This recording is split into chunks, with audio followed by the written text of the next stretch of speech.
bem, caríssimos irmãos e irmãs que nos acompanham pelas redes. A primeira leitura de hoje é a concretização de algo que foi falado já há muito tempo para os judeus, para os reis, que se eles não se convertessem, teria um grande castigo também no Reino do Sul. Sabendo que já tinha acontecido a invasão assíria no Reino do Norte, na Samaria. E dessa vez, como ninguém se convertia, houve um castigo também para o Reino do Sul, né? Foi invadido pela Babilônia. Nabucodonosor destruiu o templo, arrancou tudo de dentro do templo, inclusive a Arca da Aliança. Depois que eles reconstruíram o templo, na época de Esdras e Neemias, não tinha nada mais no Santo dos Santos. Lembra que o templo são 3 cômodos. A parte de fora, o pátio dos gentios, o primeiro cômodo, que é o santo, onde usavam o ano todo, só um dia por ano que se entrava no Santo dos Santos, com a cortina. O Santo dos Santos tinha a Arca da Aliança, com os querubins, o propiciatório. Em 1 Reis 8:9 fala que só tinha a arca. Mas na carta aos Hebreus fala que dentro da arca tinha um vaso de ouro com maná e a vara de Arão, né? Dentro da Arca da Aliança. Não sabemos qual que é a verdade, o fato é que ela foi roubada, né? Roubaram tudo. Isso pelo mau comportamento. Claro que era um castigo transitório. Hoje, a gente continua dizendo para se converter, mudar de vida, né? Mas agora o nosso castigo pode ser eterno. Por isso que é importante entender a correção, né? Que Deus corrige os que ama, Eclesiástico, né? Prepara-te para a vara. Então, muitas vezes, nós estamos sendo corrigidos para não receber um castigo eterno. Muitas vezes, aquilo que a gente não consegue entender que nós estamos passando, Deus vai tirar um bem maior daquilo. Muitos padres que eu conheço, ou freiras, a sua família, padres mais santos, freiras santas, muitos deles, as suas famílias não são convertidas. E eles sofrem com isso. Às vezes até os pais não são convertidos, né? Então, não acontece só com vocês. Existe um mistério por trás do que Deus permite, né? Aquelas pessoas que buscam com força, né? Com graça. A tendência é dizer, poxa, mas eu venho à missa, mesmo nesse frio, todos os dias rezo, por que acontece isso comigo, né? E às vezes até eu também questiono algumas coisas que Deus permite na minha vida. Só que depois que passa um pouco a gente entende o porquê. Padre Pio fala que é o bordado. Deus faz o bordado e a gente olha o bordado por baixo. Não entende tudo que está sendo feito. De vez em quando ele mostra um pouquinho do bordado, mas nós vamos ver o bordado totalmente só no juízo final. Que nós vamos entender o porquê de tanta coisa.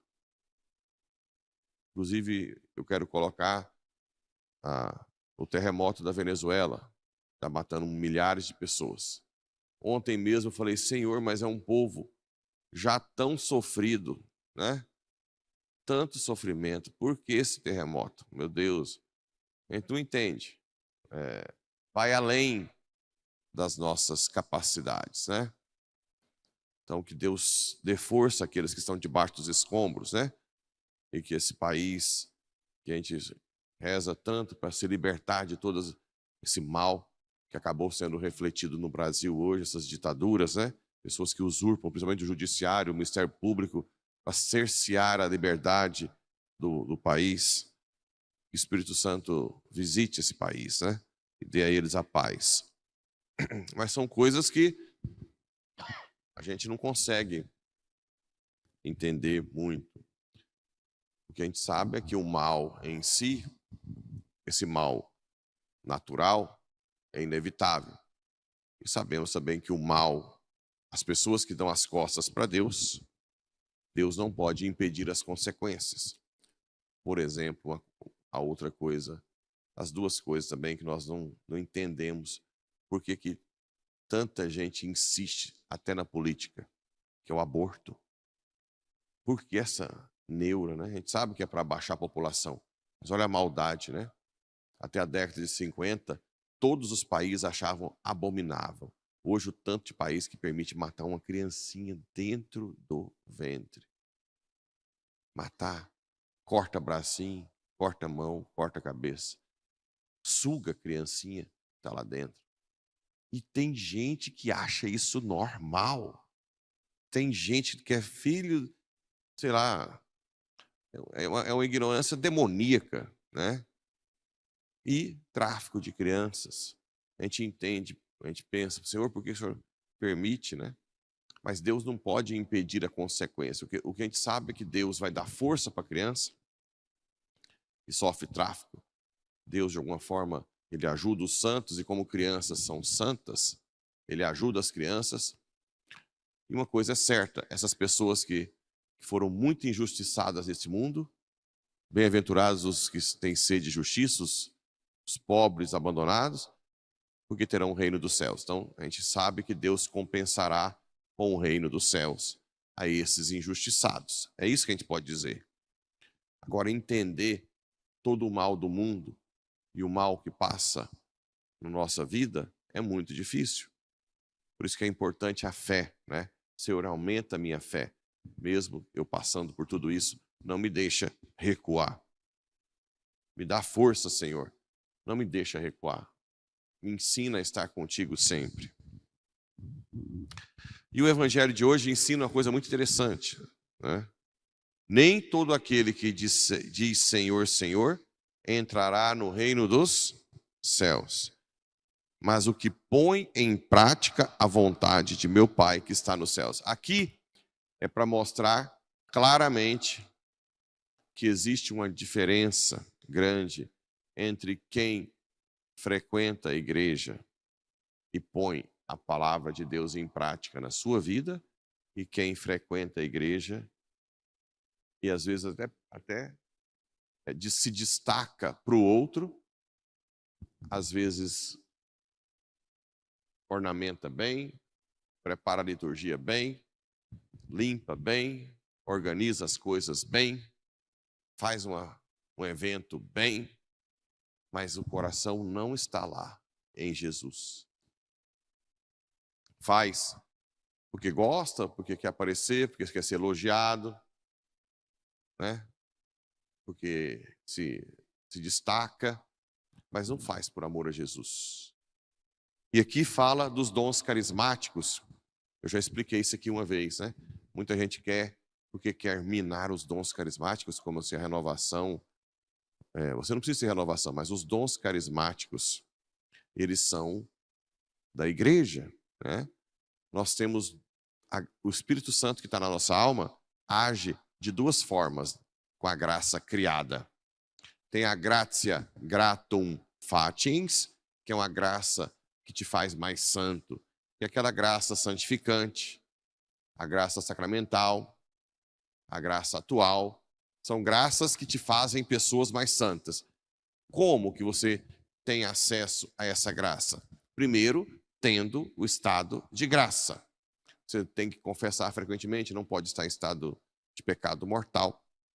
Depois, buscando os sacramentos. A confissão tem sua graça, a comunhão nem se fala, a unção, o matrimônio, tudo. A vida de oração profunda, o rosário, a missa, rosário, a adoração, a leitura da Bíblia, oferecer o trabalho para Deus. Tudo isso te faz mais santo. Agora também existe a gratia gratis date, que é uma graça que você recebe de graça e dá para o outro de graça. Você recebe e dá. Então a gratia gratis date é para o outro. É para a conversão do outro, para edificar o outro, não você. E neste caso, até quem está em pecado mortal pode ser canal de graça. Só que o normal seria, se você está sendo usada para a conversão do outro, com a gratia gratis date, quais são essas graças? O dom de profecia, o dom de línguas, o dom de milagres, o dom de cura. Tudo é para o outro. Né? O que mais? Dom de milagres, né? Ciência, de revelação. São dons que ajudam o outro, cura o outro, faz milagre no outro. Só que, se você não busca também a gratia gratum fati, a graça santificante, a graça habitual, a graça atual, você não se santifica. Por isso que acontecia muito nos grupos da renovação, naquela época dos encontrões, muita gente daquela época que tinha muitos dons carismáticos, de revelação, de cura, hoje estão afastados da igreja. Hoje, às vezes, são protestantes, ou até em outras seitas. Por quê? Porque não procurou se santificar. Né? E aqui, então, é um exemplo dessas pessoas. Olha que interessante, olha que forte. Naquele dia, muitos vão me dizer, Senhor, Senhor, não foi em teu nome que profetizamos? A pessoa profetizou. Não foi em teu nome que expulsamos demônios? Exorcizou. Mas também tudo para o outro. Ó. E não foi em teu nome que fizemos muitos milagres. Ó, gente, a tendência nossa é pensar, quem fez milagres é santo. Não. Milagre não é uma graça para si, mas é a graça para o outro. E olha o que Jesus responde. Então lhes direi, jamais vos conheci. Afastai-vos de mim, vós que praticais o mal. O que poderia ser? Uma pessoa que tinha os dons, mas tinha mágoa, que era desonesta, que era orgulhosa, que pensava só em si, que maltratava os outros, que não preocupava com a salvação das almas, que aqui era uma coisa, em casa era outra, adultério, ou não criava os filhos para Deus, não fazia jejum, não rezava para direito as orações que tinha que rezar, faltava às vezes até missa domingo, era do grupo, mas faltava a missa dominical, não ia nos dias de preceito, ia para a roça, bebia até cair. Então pode ser muita coisa que até hoje acontece. Gente que está nas pastorais, no grupo de oração, mas que tem uma vida terrível. Quantas e quantas vezes eu ouvi, gente, na rua. Aquela fulana lá, está na sua igreja, lá no trabalho, é o cão chupando manga. Ninguém aguenta. Invejosa, fofoqueira. Infelizmente a gente ouve. E dói o coração do pastor. Como isso é igual pai e mãe com o filho, né, na escola. Como o pastor fica feliz quando diz, aquela fulana lá, ou aquele fulano da sua paróquia, aqui no trabalho, é uma bênção. É uma pessoa que só pensa nos outros, desapegada. Ela que leva a paz. Ela muda o ambiente para melhor, ou ele, né? Isso alegra o coração do pastor. Aquilo que vocês vêm aqui buscar, vocês têm que colocar em prática na família, no trabalho. Claro, na família, gente, é mais difícil. Eu sei que na família é mais difícil. Por quê? Porque vocês têm ansiedade que eles se convertam logo. Então a tendência nossa é perder a paciência mais rápido, ficar desesperado, dar piti, emburrar, né? Mas não é o caminho melhor. Mas Deus entende. Se você der uns pitizinhos de vez em quando, não precisa ficar morrendo também não. Vem cá, fala, Jesus, transforma essa minha ira, meu piti, em conversão para minha família, para meus filhos, né? Pede o dom da paciência, o dom do amor e principalmente o dom da perseverança. Para você vir aqui e pedir, Senhor, Cuida da minha família, cuida do meu marido, minha esposa, meus filhos, meus pais que não te conhecem ainda. Tenha misericórdia. E uma coisa que vocês têm que pedir é a perseverança final, né? É ir até o fim, rezando por esse familiar seu. Seja tio, primo, pai, mãe, irmão, irmã, marido, esposa, filhos. Não desista. Porque se você morrer buscando a graça por essa pessoa, eu te garanto que Deus coloca essa pessoa no céu pela sua perseverança, né? Portanto, quem ouve minhas palavras e as põe em prática é como um homem prudente que construiu sua casa sobre a rocha.